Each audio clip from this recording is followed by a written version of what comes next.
तेरा जलवा है,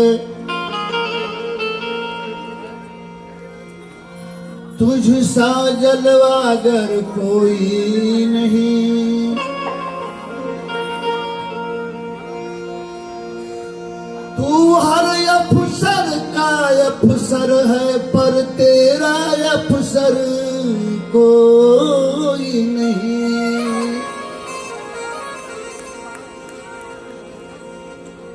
तू सबके भीतर बाहर हो,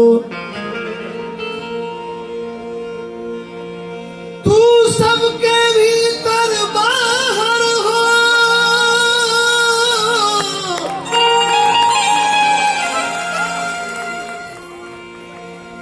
पर तुझसे बाहर कोई नहीं। हे ईश्वर तेरी शान का दुनिया में दिलावर कोई नहीं।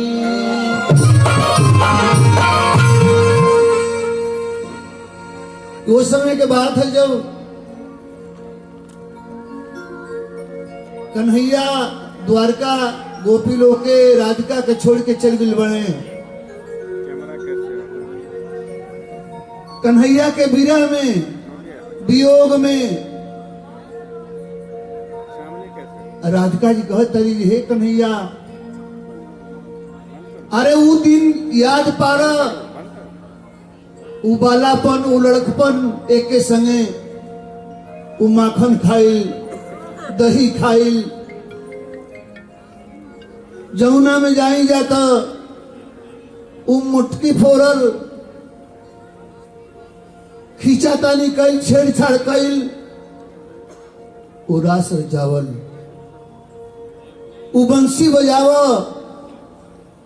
हमने के आधा रात का होके चाहे दिन होके कबो चल जाइए।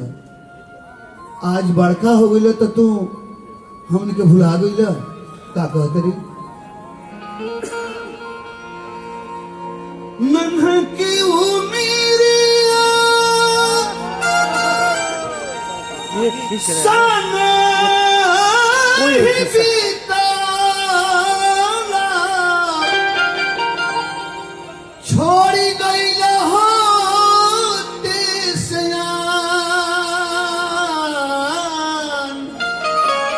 ब्रज के नारी तोह के पुकारे आ जाए।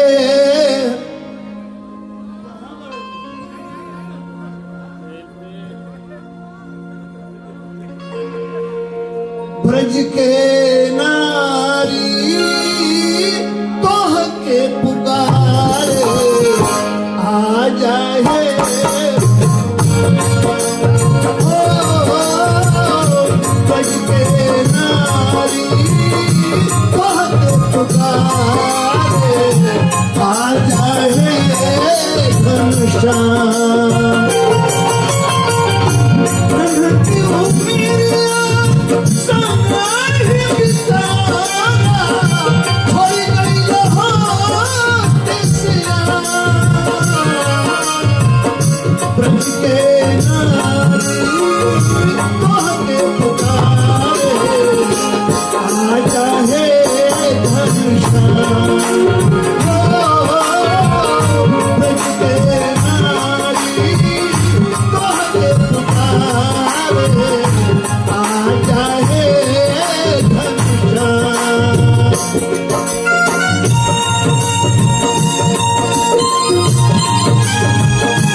के इहे हाल बा,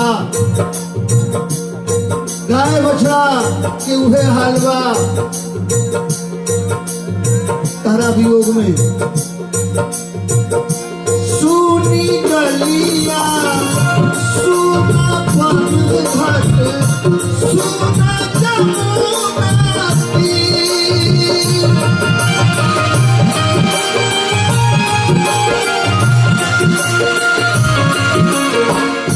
विरह वेदना में दिन बीते अखियां बहावत नीर।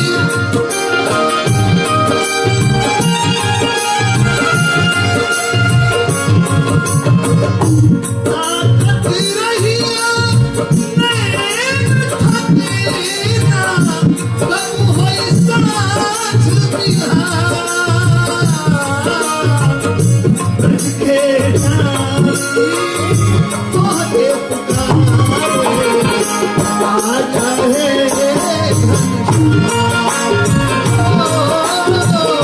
ब्रज के नारी तोहरे पुकारे आ जाए घनश्याम।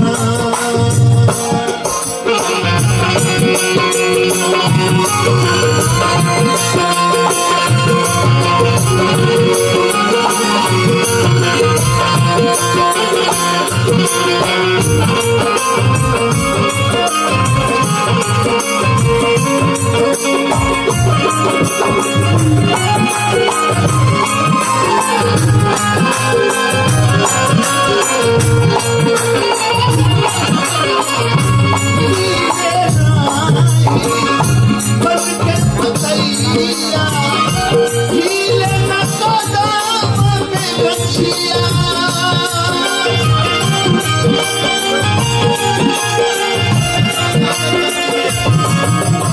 हे कान्हा तारा बिना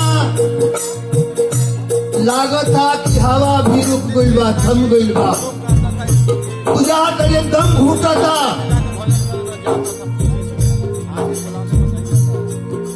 अक्सर ही यह हाल होला ये प्यार करेला। आज तो राहो चलत प्यार हो जाता, मोबाइल पर, फेसबुक पर, व्हाट्सएप पर।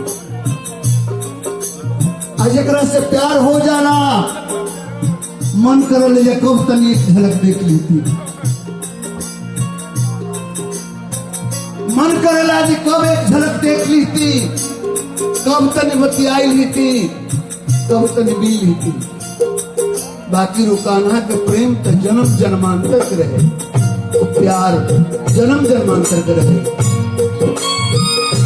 नौवाले चिहारी गैया हसुआ बहावत बछिया।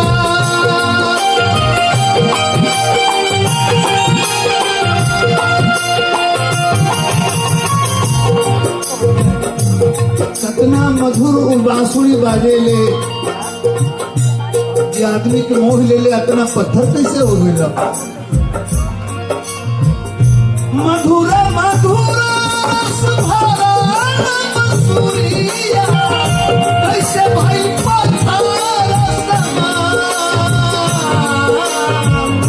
ब्रज के नारी तोहरे पुकारे आ जाए हो।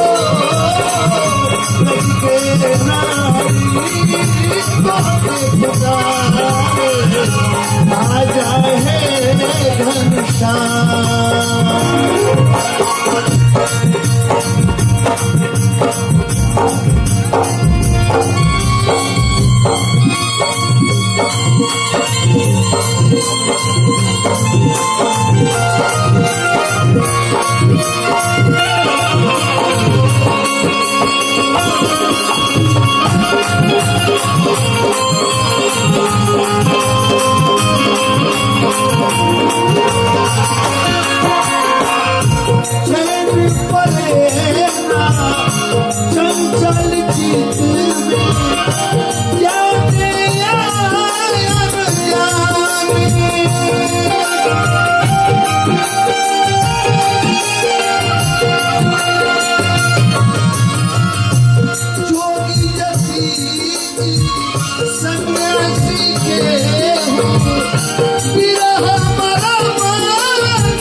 आजा है